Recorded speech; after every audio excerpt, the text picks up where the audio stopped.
Hello, horror stories. My name is Johnny and I have been a police officer in the northern United States for about 10 years.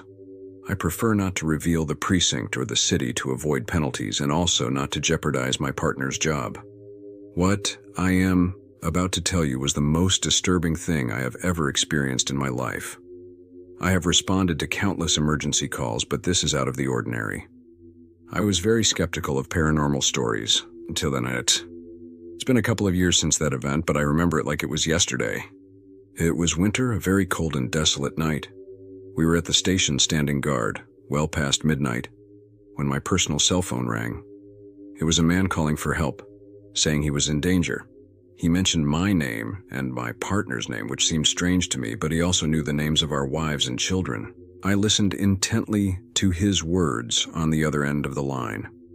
He didn't sound threatening, but I sensed terror in his voice.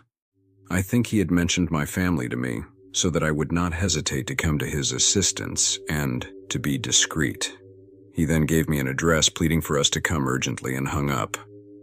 I told my partner and we headed to that address, and on the way, we kept an eye on the radio in case we received more information. I was driving, and my partner was the co-driver, who was in charge of calling our families to make sure everything was all right, and it was. The only thing that concerned us now was the man's well-being, whether he was really in danger and how he had gotten my personal number. The most disturbing thing was how much information he knew about us and our families, but we would find out. We sped for a couple of miles with our siren on, ready to call for backup if necessary. The street in that direction was completely dark. When we arrived, I parked, and we quickly got out of the car. The door to the house did not need to be forced, as it was ajar.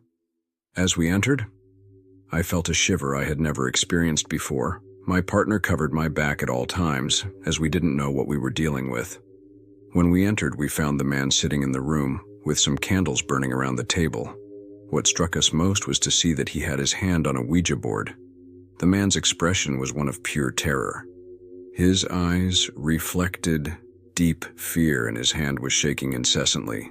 As soon as he saw us, he told us that he could not take his hand off the board or macabre things would happen. We exchanged glances with my partner, both of us a bit skeptical and thinking it might be a bad joke. I asked my colleague to do a walkthrough of the house to make sure no one else was there, while I kept the flashlight focused on the man in the other hand holding my pistol. We could not rule out any hypothesis and had to be prepared for any eventuality. Within minutes, my colleague returned, informing me that the house was clear. When the man tried to speak, my colleague interrupted him and, visibly angry, told him that if he continued with that joke, there would be consequences and he would be arrested. He ordered him to stand up and accompany us to the station. The man flatly refused, saying he could not do that. Hearing this, my colleague lost his patience and composure, abruptly removing the man's hand from the Ouija board, causing the board to fall to the ground. At that moment, an icy current ran through the room, and the candles began to flicker violently. And seconds later, something abruptly struck my colleague, throwing him violently against the wall of the room. I pointed my gun back and forth, trying to identify the target, but I didn't know what or who to shoot. The Ouija board, which had fallen to the floor, moved of its own accord, the letters and the board shifting without explanation. The man, still trembling and pale, began to mutter incomprehensible words, his voice almost inaudible under the weight of fear. Amid the confusion and terror, the room fell silent, interrupted only by the moans of my colleague. I approached him, holding the gun up, trying to make sure there were no more threats, but he was choking. He was clinging to his neck as if trying to free himself from an invisible pressure, and his skin was starting to turn purple. I couldn't believe what I was seeing. I tried to help him, but as soon as I got close, a force threw me back several feet, sending me crashing to the ground. I stood up, still dazed, and looked at the Ouija board on the floor. I picked it up and placed it back on the table, and that man, in desperation, placed his hand on the board. Immediately, the pressure on my colleague ceased, and he fell unconscious to the floor. In that chaos, I tried to remain calm, aware that I could not let panic control me. I had to help my colleague.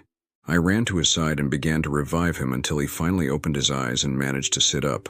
At that moment, there was no doubt that the man was not lying, and that he really could not separate his hand from the dashboard. My colleague, recovered from the shock, asked him what was going on. Why had he called us if we couldn't deal with whatever was in the house? With difficulty and still trembling, he told us that he had been trying to contact a being from the other side. Without realizing the consequences, according to him, the forces he had invoked were enraged and did not want the session to be interrupted. However, his explanation did not clarify how we had arrived at this situation or how we could resolve it. The man, visibly distressed, confessed that his 3-year-old son was in his room and needed our help to get him out. He said that he already considered himself lost and feared that the evil presence would cause harm to his son. My partner looked at me somewhat confused and informed me that he had found no baby in the room. He had checked every room in the house. The man insisted that he had tried to tell us that before, but that we had not let him talk. He explained that his son, when frightened, tends to hide in his toy chest. We looked at each other and realized that we had to go upstairs quickly to look for the boy. My partner ran upstairs and found the child hiding in the toy chest. He put him down in his arms, and the man, seeing his son, smiled sadly at him. He asked us to leave, explaining that he had made a pact with that evil presence and had to keep it. He begged us to take the child to his grandparents' house on the other side of town and pleaded with us that the child must never know what had happened. We rushed out, and just as we walked through the door, we heard a piercing scream that made our blood run cold. Without looking back, we ran with the child in our arms to the patrol car. The darkness of the night seemed more oppressive than ever as we sped toward the grandparents' house, our hearts pounding. The drive to the other side of town felt endless. The tension in the air was palpable, and the child, though frightened, clung to us silently. Finally, we arrived at the grandparents' house, who, not fully understanding the situation, welcomed the child with tears in their eyes and thanked us deeply. They were waiting for the psychological support we had requested to help them cope with the situation. Upon returning to the scene of the incident, the silence and darkness was overwhelming. The house was empty, with no sign of the disturbing presence we had confronted. There was no trace of the man or whatever might have caused that terrifying scream. We discovered how the man knew us so well. 3 years earlier, we had come to the aid of his pregnant wife after a car accident on the highway. Thanks to our quick intervention, we were able to save the child, although she did not survive. He was deeply grateful and knew that this time we would do the same for him. The scariest part of this story is that from that night on, we never found any clues about him or the pact he had made. We often wondered what had really happened in that house and how a human being could be involved in something so dark. That experience left a deep mark on us and a chilling reminder that there are forces that transcend our understanding. But of one thing we are certain, and that is that we are not alone.